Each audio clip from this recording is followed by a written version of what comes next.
Bonjour à toutes et à tous, j'espère que vous allez bien. On se retrouve pour le brief du jeudi 18 juillet, il est 8h33. Aujourd'hui, on va parler donc des news économiques, du ratio long and short, du funding, open interest, des liquidations. On regardera ce que font les whales en finissant par l'analyse technique de Bitcoin. Mais avant ça, on va regarder donc ce qui s'est passé hier. On n'a pas eu grand-chose, on n'a pas changé de tendance actuellement, on est toujours haussier à moyen terme, même long terme. Donc voilà, tant qu'on ne casse pas sous ces plus bas, maintenant, voilà, on est toujours donc moi, ce que j'attendrai de voir, c'est tant que je ne vois pas un truc comme ça, bah, voilà, je suis toujours dans une structure haussière, donc je vais continuer à, lancer des longues sur des alts, à chercher des longues et au moment où je verrai ça, là, par contre, il faudra quand même s'inquiéter parce que les datas, on va le voir ensemble, sont quand même, bearish, même si, voilà, tant qu'on est en structure haussière, bah, il y a aucun, intérêt de short étant donné que, bah, il faut suivre la tendance parce que, sinon c'est comme ça qu'on se fait avoir. Donc au niveau des news économiques, aujourd'hui à 14h15, on va avoir le taux de facilité de dépôt, de la BCE. On va également avoir la décision de la BCE sur les taux d'intérêt. Ça risque d'être impactant si jamais on a autre chose que la prévision. Logiquement, c'est ce qui est prévu.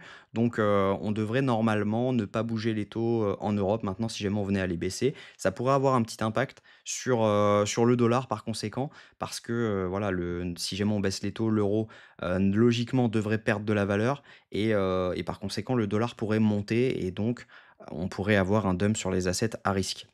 Au niveau des inscriptions hebdomadaires au chômage, c'est à 14h30 et on aura également l'indice manufacturier de la Fed de Philadelphie à 14h30. Donc ça peut être impactant, 14h30, on peut avoir pas mal de mouvements entre 14 et 15h jusqu'à l'ouverture des marchés à 15h30. Donc attention cet après-midi. Au niveau du ratio long and short, on a actuellement une augmentation du nombre de longues. On a environ 200 millions par rapport à hier de longues en plus pour 100 millions de shorts en moins. Donc plutôt intéressant parce que quand on regarde les funding open interest, c'est un peu ce qu'on nous dit également. On a une augmentation des fundings avec une augmentation de l'open interest. Ça veut dire que à partir donc de 5 heures du matin cette nuit, on a eu que du long qui s'est ouvert. Donc potentiellement, on a énormément de liquidités qui s'accumulent en bas, mais on a également pas mal de shorts qui se sont ouverts quand on le regarde.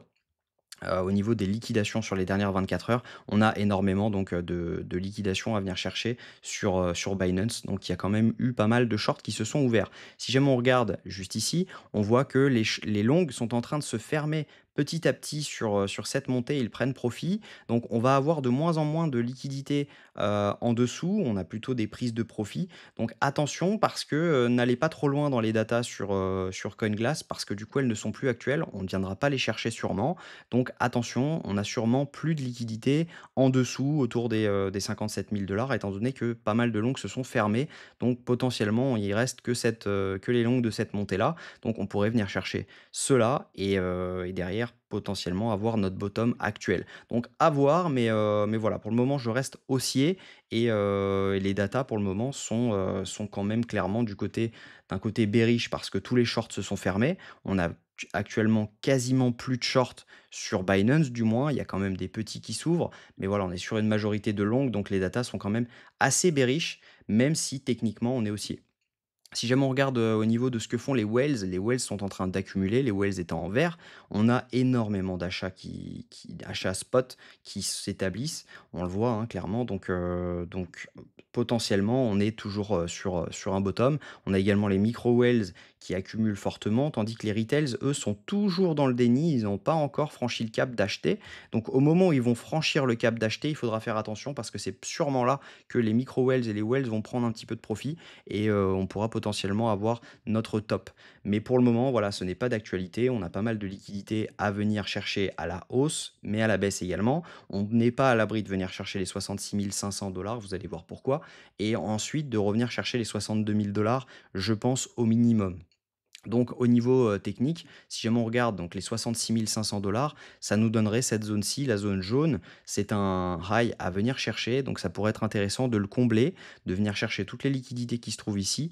Derrière, laisser cette mèche tranquille et pouvoir tranquillement dump entre les 2, sachant qu'on est dans la zone OTE de tout le mouvement baissier, donc c'est un retracement de 61,8 et derrière on peut tout simplement retracer, revenir chercher la zone OTE et derrière pouvoir potentiellement poser un bottom.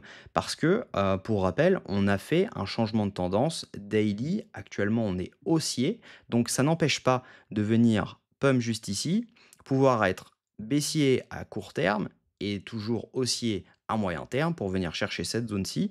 Derrière, rebond et on valide donc des plus bas de plus en plus haut, avec des plus hauts de plus en plus hauts. Donc tout simplement, ça pourrait nous donner, quelque chose comme ça.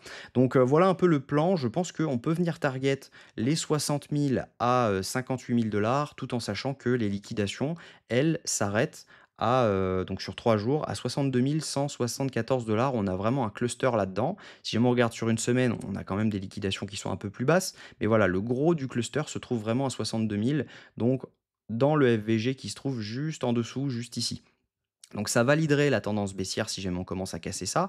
Mais voilà, à mon avis, on aura, je pense, un rebond. Donc je vais renlever tout ça. Je pense que, à mon avis, ce qu'on va faire, c'est que on peut pump comme ça. Derrière, on redump. On valide la tendance baissière en faisant une clôture. On repump. Derrière, on revient en zone ETE de ce mouvement. OK. Donc la zone ETE, pour rappel, je vous mets la vidéo en haut à droite. Donc vous placez tout simplement votre Fibo juste comme ça. Et derrière, pouvoir retarget donc la zone ETE de tout le mouvement haussier. Pour rappel, elle est placée ici parce qu'à chaque fois, je vous invite à regarder la vidéo d'hier pour vraiment comprendre pourquoi, je le place ici, mon Fibo, et derrière, on pourra tout simplement repartir à la hausse. Donc potentiellement, on aura un short à tenter si jamais on voit ça, mais en attendant, il y a que du long qui doit s'ouvrir parce qu'il faut être vraiment dans le sens de la tendance. N'hésitez pas à commenter les cryptos que vous souhaiteriez que j'analyse. Je vais en choisir 10. Je sortirai, je pense, la vidéo samedi et le but, c'est de vous donner les prix d'entrée et prix de sortie long terme pour tout simplement avoir la meilleure accumulation. C'est possible que les prix d'entrée ne soient pas pris, mais